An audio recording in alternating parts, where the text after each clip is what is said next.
Praise the lord. దేవుని నామానికి మహిమ కలుగునుగాక. ఈరోజు దేవుని వాగ్దానము, మీలో ఎవనికైనా జ్ఞానము కొదువుగా ఉన్న ఎడల అతడు దేవుణ్ణి అడగవలెను. యాకోబు పత్రిక 1వ అధ్యాయం 5వ వచనము. ఈ ఉదయకాల సమయంలో దేవాతి దేవుడే మనతో మాట్లాడుతున్నారు.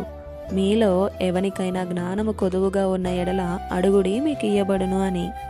అడిగితే ఆయన ఇస్తానంటున్నారు. అడుగకనే మనం పొందుకోలేకపోతున్నాం. ఆయన అందరినీ ప్రేమించేవాడు. నీ జీవితంలో నీకు కార్యాలు చేసే దేవుడు ఉండగా ఎందుకు భయం?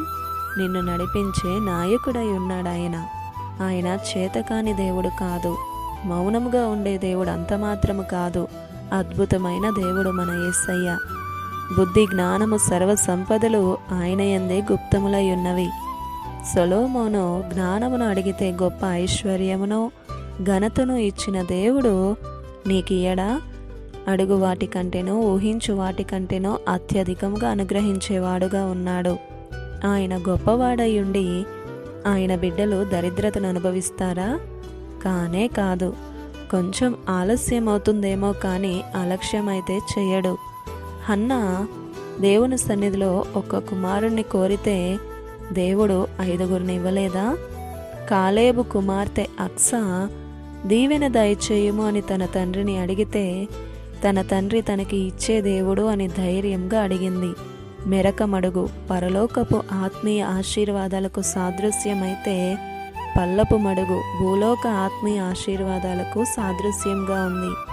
అక్సా తగ్గింపు స్వభావంతో తన తండ్రిని అడిగినట్లే మనము అడిగితే ఖచ్చితంగా అనుగ్రహిస్తాడు.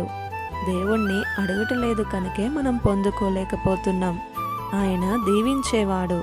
మన పరమ తండ్రిని అడిగితే మనకు అధికంగా ఇచ్చేవాడుగా ఉన్నాడు. అలాంటి కృప దేవుడు మనందరికీ దయచేయునుగాక. ఆమేన్.